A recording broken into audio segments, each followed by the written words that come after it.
नमस्कार, मैं दीपक शर्मा और मेरे YouTube मंच पर आपका स्वागत।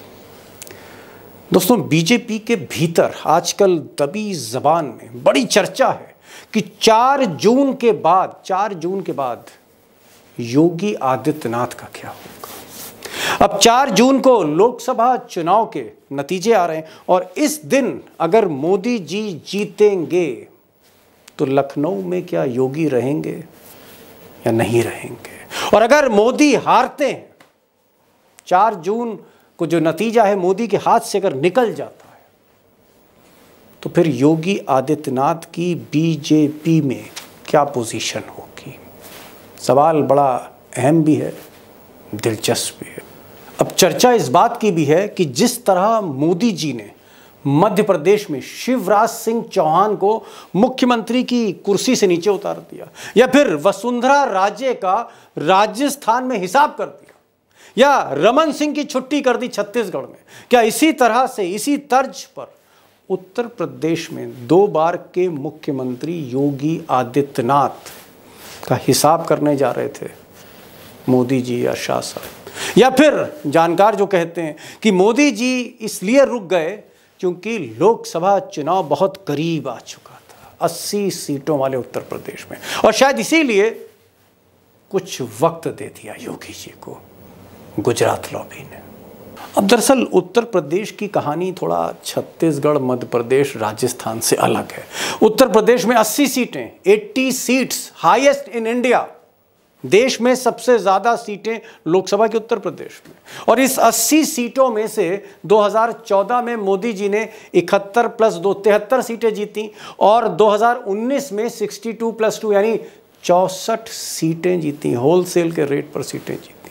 और इसीलिए मोदी जी थोड़ा सा फूंक फूंक कर कदम उत्तर प्रदेश में रख रहे हैं। इस बार उन्होंने टारगेट दिया है कि यूपी से कम से कम टारगेट जो है 70 सीटें मोदी जीतना चाहते हैं, और इसीलिए योगी आदित्यनाथ को इस चुनाव तक वो डिस्टर्ब नहीं करना चाहते। अब कहने वाले लोग कह रहे हैं कि 24 के बाद यानी 4 जून के बाद जो अगला मुख्य बड़ा चुनाव होगा उत्तर प्रदेश में, वो 2027 में है। और 2027 से पहले और 4 जून 2024 के बाद जो वक्त है, मोदी जी के लिए यही समय है और सही समय है योगी को किनारे करने का। ऐसा गुजरात लॉबी के क्लोज जो लोग हैं वो कहते हैं। यही समय है, सही समय है, 4 जून के बाद 2024 अगर मोदी जीतते हैं। अब दोस्तों, ऐसा नहीं है कि मोदी जी की ये जिद है कि योगी आदित्यनाथ को तो बस हटाना ही हटाना है। ये कोई जिद नहीं है, इसके पीछे सियासत की गहरी चाल है। आप यूं कह सकते हैं सत्ता का बड़ा संघर्ष है, जहां पर एम्बिशंस का टकराव हो रहा है। और कहीं ना कहीं मोदी जी को लगता है, ऐसा लगता है कि दूसरी बार जब शपथ ली योगी आदित्यनाथ ने मुख्यमंत्री के उत्तर प्रदेश की, तो कहीं ना कहीं योगी एक प्राइम मिनिस्टर के चैलेंजर थे। प्रधानमंत्री मोदी योगी को आज की तारीख में चैलेंजर मानते हैं कुर्सी का। और यह बात ऐसी नहीं है, और ऐसा नहीं है कि योगी जी प्रोजेक्ट कर रहे हैं। दरअसल योगी के साथ जो ठाकुर लॉबी है, या जो ब्यूरोक्रेट्स हैं, या चंद लोग हैं जो उनके बहुत करीब हैं, वो हमेशा से पिच करते आए, जोर देते आए कि Yogi Adityanath prime minister material हैं, और लखनऊ के बाद उनकी अगली मंजिल दिल्ली है, इंद्रप्रस्थ है। इस तरह का एक मैसेजिंग है जो मोदी जी को पसंद नहीं, पसंद छोड़िए, नागवार गुजरता है।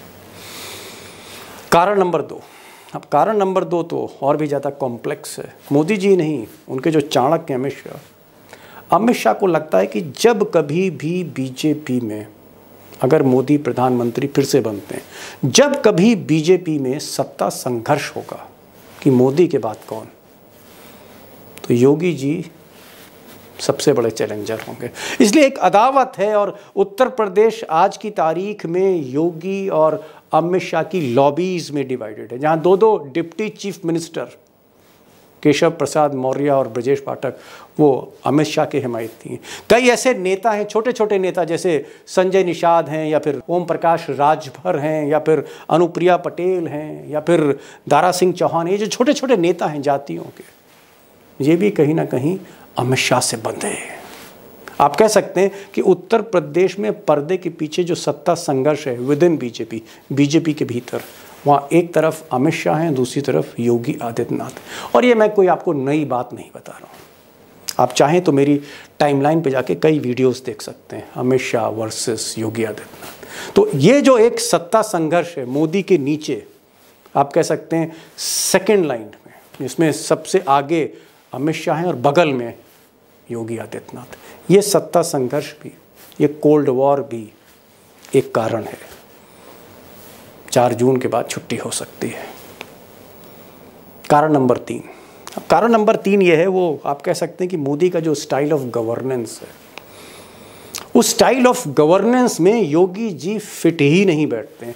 मोदी जी को चाहिए एक रबड़ स्टैम्प, मोदी जी को चाहिए कोई मोहन यादव, कोई भजनलाल शर्मा, कोई धामी, कोई भूपेंद्र पटेल, इस तरह के लोग उन्हें चाहिए जो ना कहें, जो एक रबर स्टैम्प की तरह काम करें। लेकिन योगी आदित्यनाथ अपने को उत्तर प्रदेश के मुख्यमंत्री मानते हैं, ताकतवर मुख्यमंत्री मानते हैं, और बहुत से मसलों पर झुकते नहीं, रबर स्टैम्प बनना नहीं चाहते। ये भी एक कारण।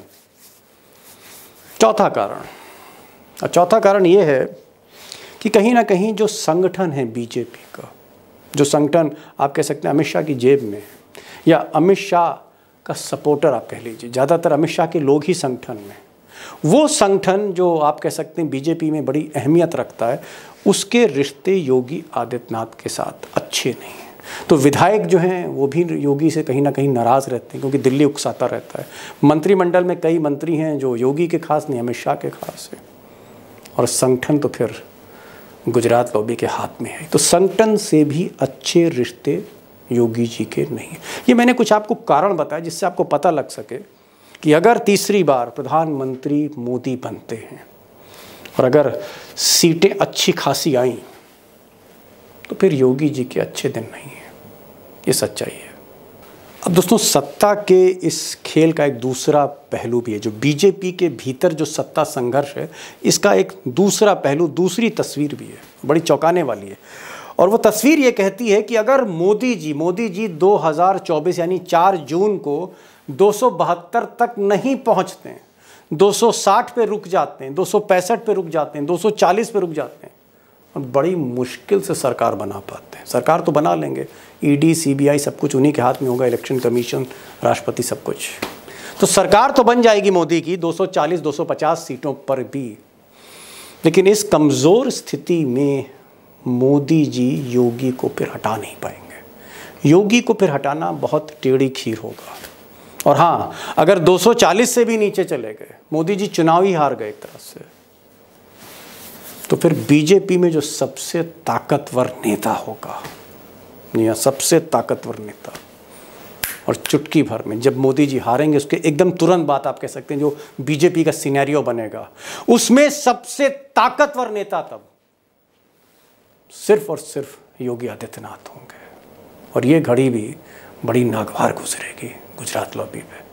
तो दोस्तों, 4 जून की तारीख, जिस दिन मशीनें खुलेंगी, नतीजे आएंगे फाइनल के, ये तारीख सिर्फ विपक्ष के लिए, इंडिया के लिए इंपॉर्टेंट नहीं है। ये तारीख सिर्फ आपके लिए इंपॉर्टेंट नहीं है, मेरे लिए इंपॉर्टेंट नहीं है। ये तारीख 4 जून मोदी जी के लिए भी बहुत इंपॉर्टेंट है। और जितनी इंपॉर्टेंट मोदी के लिए 4 जून है, उतनी ही इंपॉर्टेंट योगी आदित्यनाथ के लिए भी है। तो सवाल बहुत सिंपल है, स्ट्रेट है। तो फिर 4 जून को होने क्या जा रहा है योगी आदित्यनाथ का?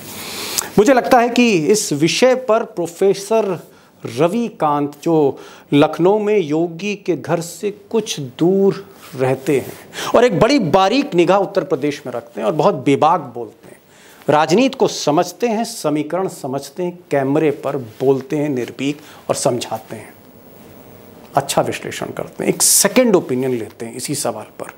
प्रोफेसर रविकांत, जी हाँ, योगी के घर से, कालिदास मार्ग से कुछ दूरी पर 2 किलोमीटर की दूरी पर ये पॉलिटिकल एनालिस्ट रहता है।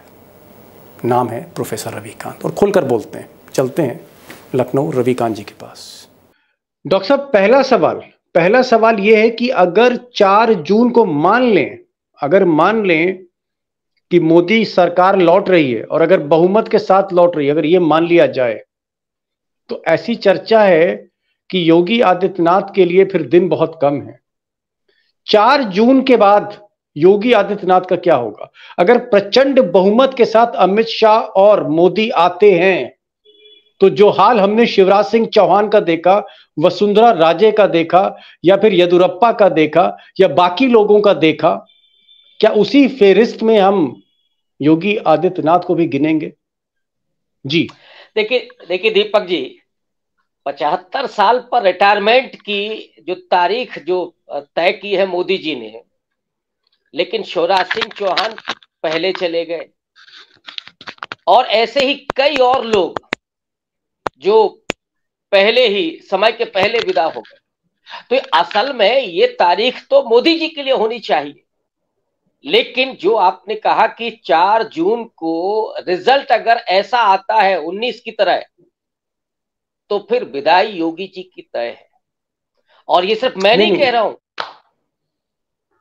आप विदा तो कर रहे हैं डॉक्टर साहब, विदा कर रहे हैं, आप कह रहे हैं विदाई, लेकिन विदाई के पीछे कुछ कारण भी तो होंगे। क्या अमित शाह निर्णायक होंगे? क्या मोदी भी अब योगी आदित्यनाथ से कंफर्टेबल नहीं है? जो हमने कल मेरठ में तस्वीरें देखी और लोगों में चर्चा थी, भाजपा के नेताओं में चर्चा है, लखनऊ से दिल्ली तक की मेरठ में जो बॉडी लैंग्वेज थी मोदी जी और योगी आदित्यनाथ की, वो नेचुरल नहीं थी, नॉर्मल नहीं थी। तो आप क्या कह रहे हैं, इसके पीछे कारण क्या है? क्या अमित शाह की अदावत है? क्या मोदी जी का उत्तराधिकार को लेकर है मसला? या योगी आदित्यनाथ का जो एजेंडा है, अकेला चलो रे, या उनकी जो बढ़ती छवि है हिंदू हृदय सम्राट वाली, क्या कारण क्या है? दीपक जी, इसमें दोनों कारण हैं।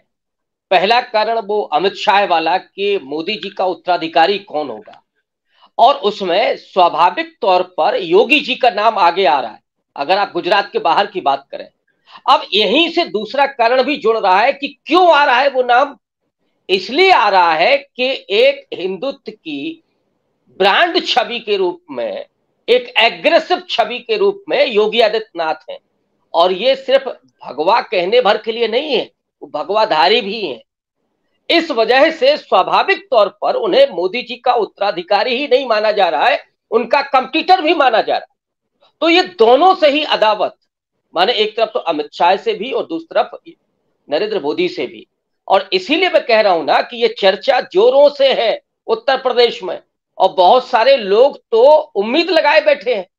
आप देख ही रहे कई चेहरे ऐसे जो उम्मीद लगाए बैठे हैं कि साहब जो परिवर्तन होगा 25 में, उसमें हमारा टिकट पक्का होने जा रहा है। तो ये स्थितियां इस समय उत्तर प्रदेश में दिखाई पड़ रही हैं। जी, लेकिन एक चीज ये बताइए कि अगर मोदी चुनाव हार गए, अगर मोदी के हाथ से सत्ता निकल गई, अमित शाह के हाथ से सत्ता निकल गई, अगर ऐसा होता है, तो फिर योगी ही योगी बीजेपी में होगा? मोदी इससे भी डरते हैं?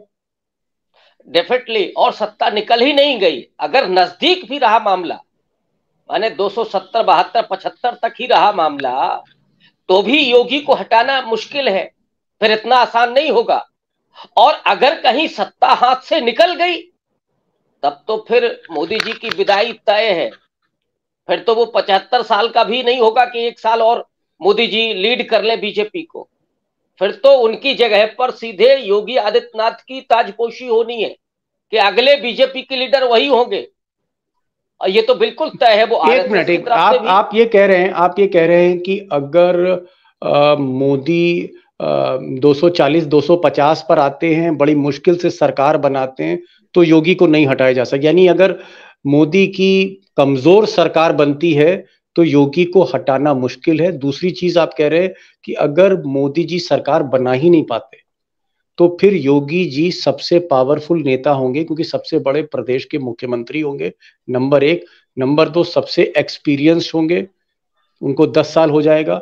नंबर 3 की पार्टी और संगठन और उत्तर प्रदेश जैसा राज्य, वो उनकी मुट्ठी में होगा। इसलिए आपको लगता है कि मोदी नहीं चाहेंगे कि एक ऐसी स्थिति आए जब पार्टी, संगठन, यहां तक कि संघ भी सब कुछ योगी में हो? ऐसा तो नहीं है कि कहीं ना कहीं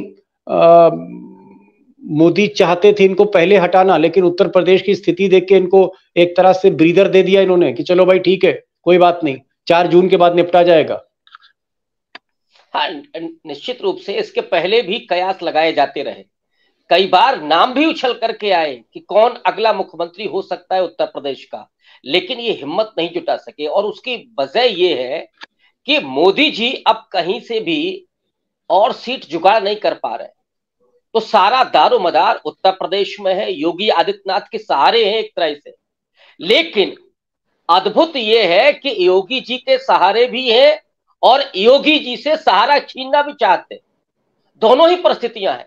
अगर उत्तर प्रदेश में आप परफॉर्म अच्छा नहीं करते हैं तो सरकार आपकी नहीं बनती, और अगर परफॉर्म अच्छा करते हैं योगी जी की वजह से, मोदी जी की वजह से, तो फिर योगी जी का पत्ता साफ होने जा रहा है। ये दोनों जो परिस्थितियां हैं उसमें उलझे हुए हैं मोदी और योगी, दोनों ही। अब देखना यह है कि जो मोदी समर्थक है वो क्या करेगा, जो मोदी जी को तहे दिल से चाहता है। अगर भी कास्ट पॉलिटिक्स है ही उत्तर प्रदेश में, हो पूरे नॉर्थ इंडिया में, तो जो राजपूत वोटर है वो क्या करेगा? क्या वो अपना लीडर आगे देखना चाहेगा या मोदी जी की छुट्टी करेगा? अब इस पर भी निर्भर करेगा। एक चीज डॉक्टर साहब मैं और देख रहा था, एक चीज मैं देख रहा हूं कि जैसे प्रज्ञा ठाकुर, भगवा सांसद, भगवा नेता, भोपाल से, मध्य प्रदेश से, उनको हटा दिया, टिकट ही नहीं दिया। हमने देखा कर्नाटक में हेगड़े बहुत स्ट्रॉन्ग लाइन लेते थे, उनको नहीं दिया टिकट। हमने देखा कि रमेश विधोड़ी चिल्लाते थे, चैलेंज देते थे, दानिश अली को चैलेंज दे रहे थे हिंदुत्व का लोकसभा के अंदर। रमेश विधोड़ी का पर कतर दिए गए, टिकट नहीं दिया। परवेश वर्मा गोली मारो सालों को, इस तरह की बातें करते थे। ऐसे लोगों का को क्यों, मतलब जो हिंदू हार्ड लाइन लेता है उसको मोदी जी उसका टिकट क्यों काट रहे हैं? मुझे ये समझाइए। देखिए, इसमें एक और नाम आप जोड़ दें, ब्रजभूषण शरण सिंह का। हालांकि वो कोई हिंदुत्व का चेहरा नहीं है, लेकिन जिस तरह से उन्होंने कहा था कि हाँ जलवा है और जलवा कायम रहेगा, ये सीधे तौर पर चुनौती थी मोदी जी को। और जितने भी आपने नाम गिनाए हैं वो सब हिंदुत्व के फायर ब्रांड नेता हैं। प्रज्ञा ठाकुर, जिन्हें ये भी कहने में हिचकिचाहट नहीं होती कि गॉड से देशभक्त था। अनंत कुमार हेगड़े, जो ये भी डंके की चोट पर कह देते हैं कि साहब 400 इसलिए हमको चाहिए क्योंकि संविधान बदलना है। परवेश वर्मा का आपने जिक्र किया ही, आपने जिक्र विधोड़ी का भी किया जो पार्लियामेंट में बोले हैं। इन तमाम फायर ब्रांड नेताओं को कि कहीं जो हिंदू हृदय सम्राट वाला जो छवि मोदी जी की है, तो सारी चीजें वही तय करेंगे और ऐसे लोगों की एक एक करके छुट्टी होगी। मोदी जी को कोई चैलेंज देने वाला, आप ये कहना चाह रहे हैं, आप ये कहना चाह रहे हैं कि मोदी जी ही शंकराचार्य है, मोदी जी ही पंडित हैं, मोदी जी ही साधक हैं, मोदी जी ही मंदिरों में जाएंगे, मंदिर का उद्घाटन भी वही करेंगे, प्राण प्रतिष्ठा मूर्ति की वही करेंगे, वही काशी जाएंगे, वही हिंदू हृदय सम्राट है, वन एंड ओनली, सिर्फ एक, भागवत भी बाकी नहीं, कोई नहीं, ये मैसेज है। मोहन भागवत भी नहीं। आपने राम मंदिर के उद्घाटन में देख लिया ना, उनका जो आसन था वो मोदी जी के नीचे था, मतलब उनसे ऊंचाई कम थी। तो जो नरेंद्र मोदी मोहन भागवत को भी थोड़ा नीचे रखते हो, तो योगी आदित्यनाथ क्या है उनके सामने जी। और ये परवेश वर्मा, ये सब तो कुछ है ही नहीं, तो एक ही होगा, वन एंड ओनली। ठीक है, एक मयान में एक ही तलवार रहेगी। मोदी जी के नियम बड़े क्लियर हैं। मैं एक चीज ये पूछ रहा था कि चलिए मोदी जी आ जाते हैं सत्ता में, जैसा कि गोदी मीडिया कह रही है, आपको लगता है कि फिर मुख्यमंत्री की जो रेस होगी, उस रेस में डॉक्टर साहब केशव प्रसाद मौर्य, जो अमित शाह के बहुत करीब हैं, वो अगले मुख्यमंत्री होंगे? क्योंकि कुछ लोग कहते हैं कि केशव प्रसाद मौर्य ने अभी से मान लिया है कि राज तिलक होना उन्हीं का है। तो क्या वो होंगे, या ब्राह्मण नेता ब्रजेश पाठक होंगे, या कोई फिर तीसरा आदमी आएगा, या मोदी जी जिसको चाहेंगे उसको करेंगे, या फिर कोई रबड़ स्टैंप होगी मोहन यादव की तरह, भजन लाल शर्मा की तरह? तो रबर स्टैंप होगा अगला मुख्यमंत्री यूपी का? देखिए दीपक जी, होगा तो रबर स्टैंप ही। और अगर हम लोग योगी जी के इस मुद्दे पर बात कर रहे हैं तो उसकी वजह यही है कि योगी जी ने रबर स्टैंप होना स्वीकार नहीं किया है, संघर्ष किया लगातार। वो बात अलग है कि आखिरी में उनको शर्मा जी को भी मंत्री बनाना पड़ा, ओम प्रकाश राजभर को भी बनाना पड़ा, लेकिन वो इतनी आसानी से नहीं आते कि आपने सिर्फ फरमान जारी करवा दिया जाए और योगी जी कर देंगे, ऐसे नहीं है। अब उनको रबर स्टैंप चाहिए, वो चाहे मध्य मतलब आप ये कह रहे हैं, आप ये कह रहे हैं कि जब मोदी जी का फोन आता है तो बाकी मुख्यमंत्री फोन जब पकड़ते हैं तो खड़े हो जाते हैं कुर्सी से, योगी खड़े नहीं होते, आप ये कह रहे हैं? अपने पांव पे खड़े योगी। मोदी जी की भी फोन की जरूरत नहीं है, वहां तो पीएमओ से आ जाए। मोदी जी तो बहुत बड़ी चीज है, वो तो प्राणायाम करने लगते होंगे अगर मोदी जी का फोन आ जाए तो। खड़े होने की बात तो केवल पीएमओ के अधिकारी की है। मतलब जो भजन लाल और मोहन यादव टाइप मुख्यमंत्री हैं। बिल्कुल बिल्कुल, वहां वहां सारे फैसले जहां से हो रहे हैं वो हम सबको पता है।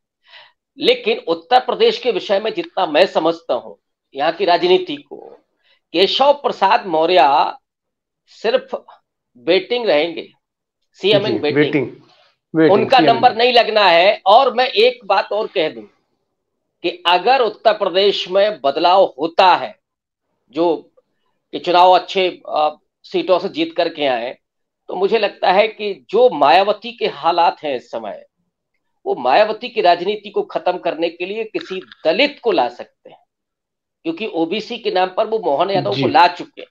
और वो दलित महिला भी हो सकती है, ये भी मैं अपनी तरफ से ये विश्लेषण करते हुए निष्कर्ष पर पहुंच रहा हूं।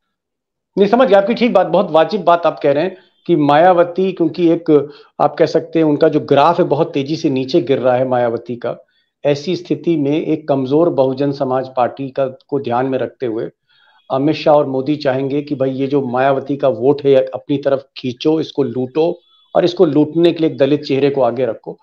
डॉक्टर साहब, निष्कर्ष आपका यही हुआ बातचीत से। आपने 3 बातें कही। आपने कहा कि अगर मोदी 300 के ऊपर जाते हैं तो योगी जी की छुट्टी होगी, जैसे बाकी मुख्यमंत्रियों की हुई है। लंबी लिस्ट आपने गिनाई, मध्य प्रदेश में शिवराज सिंह चौहान की छुट्टी हुई, इस तरह से वसुंधरा राजे राजस्थान से बाहर हो गई, रमन सिंह छत्तीसगढ़ से बाहर हो गए, देवेंद्र फडणवीस को मुख्यमंत्री से उप मुख्यमंत्री बना दिया, और बाकी ऐसे कई मुख्यमंत्री जो गुजरात वगैरह में विजय रूपानी और आनंदी पटेल थी, सबको कहीं ना कहीं पत्ता साफ हो गया। तो मोदी जी बहुत लंबे समय तक किसी मुख्यमंत्री को बर्दाश्त नहीं करते हैं, जैसे ताश के पत्ते फेंटते हैं ऐसे मुख्यमंत्री वो फेंटते हैं। तो एक चीज आपने कही कि अगर 300 के ऊपर मोदी हैं तो योगी जी के लिए मुश्किल है, लेकिन आप कहते हैं अगर मैच फंस गया, मोदी जी कहीं डरते डरते धीरे धीरे गिरते पड़ते अगर वो बन गए, 270-72 सीटों पर आ गए वो, तो अगर संख्या बल मोदी जी के साथ कम है तो फिर योगी जी रहेंगे। और तीसरी स्थिति आपने ये बताई जो बड़ी खतरनाक स्थिति है गुजरात लॉबी के लिए, कि अगर मोदी हार गए तो फिर अगला मोदी योगी ही है बीजेपी में। 3 चीजें आपने कहीं देखना है। और आपने एक जाते जाते एक बात और कह दी कि Keshav Prasad Maurya CM in waiting रहेंगे। ब्रजेश पाठक के बारे में आपने कोई टिप्पणी नहीं की। आपका ये कहना है कि अगला चेहरा जो होगा योगी की जगह वो दलित होगा, क्योंकि मायावती के वोट बैंक पर अमित शाह और मोदी की निगाह है। डॉक्टर साहब, जिस फ्लो में आप बोलते हैं और जिस बेबाकी के साथ बोलते हैं और जो क्लैरिटी ऑफ थॉट है आपकी, कमाल है। मतलब आज के दौर में इतनी क्लैरिटी ऑफ थॉट, सीधे बोलना, सटीक बोलना, निडर बोलना, सलूट है सर। आप वक्त देते हैं मेरे दोस्तों को, सलूट है। डॉक्टर साहब आप आए, समय निकाला, और सबसे बड़ी चीज योगी के घर से बीच में सिर्फ गोमती नदी है, उस पार आप बैठते हैं, इस पार योगी जी, उनके घर से 2 किलोमीटर दूर हैं आप, और कैमरे पे रोज आते हैं। नमस्कार है आपको, thank you so much for joining. अपने दोस्तों के बिहाफ पर उनकी तरफ से बहुत बहुत शुक्रिया, आप आए इस प्रोग्राम में और आप खुलकर बोले। Thank you so much professor साहब।